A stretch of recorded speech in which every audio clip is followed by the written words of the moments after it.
రాష్ట్రంలో బీఆర్ఎస్ ప్రభుత్వం 10 సంవత్సరాల పాలనలో సంక్షేమంలో ఒకవైపు అభివృద్ధిలో దేశంలోనే అగ్రగామిగా నిలిపిన చరిత్ర మాజీ సీఎం కేసీఆర్ కు దక్కుతుందన్నారు మల్లారెడ్డి. కాంగ్రెస్ పార్టీ మాయమాటలు చెప్పి 6 గ్యారంటీలతో మోసం చేసిందన్నారు. కరీంనగర్ నుంచి వచ్చిన ఈటెల రాజేందర్, చేవెళ్ల నుంచి వచ్చిన సునీత మహేందర్ రెడ్డి ఇద్దరు నాన్ లోకల్ అని తెలిపారు. మల్కాజ్గిరి బీఆర్ఎస్ అభ్యర్థి రాగిడి లక్ష్మారెడ్డి.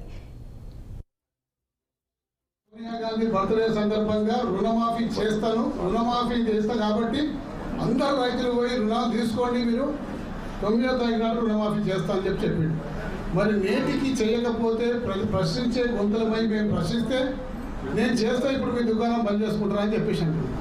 ఏమన్నా అంటే పేగులు బండలు వేసుకుంటా, బొందలు పెడతా, గాడి కొడుకులారా, కరెంటు దిగలైపోతా, హై టెన్షన్ వర్న్ అయితే అని చెప్పి రకరకాలుగా ఈరోజు ప్రజల్ని మభ్యపెట్టి పక్కదారిని పట్టించేసేసి ఆయన చేసిన వాగ్దానాలను చేయలేని పరిస్థితిలో ఉన్నాడు. కాబట్టి దాని మీద మాట్లాడితే ప్రజలు నిలదీస్తారన్న ఉద్దేశంతో ప్రజల్ని పక్కదారి పట్టించే ప్రయత్నం చేస్తున్న సందర్భంలో ఈ పార్లమెంట్ ఎన్నికలు అనేది చాలా ముఖ్యమైన ఎన్నికలు.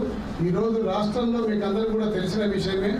రాష్ట్రంలో కేసీఆర్ గారు 9 సంవత్సరాలు పరిపాలిస్తే ఒక్కరోజు విద్యుత్తు ఆగలేదు, ఒక్కరోజు మంచినీటికి టికెట్ రాలేదు.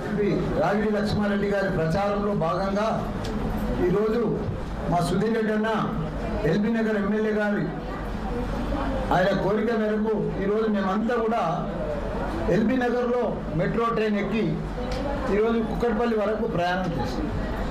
దానికి గౌరవ మా సభాధ్యక్షుడు కృష్ణారావు అన్న, మా కాబోయే ఎంపీ రాగిడి లక్ష్మారెడ్డి గారు, మా సుధీర్ రెడ్డి అన్న, మా వివేకానంద గారు, మా లక్ష్మారెడ్డి గారు, మా దయానందన గారు, మా అల్లుడు మల్కాజ్గిరి ఎమ్మెల్యే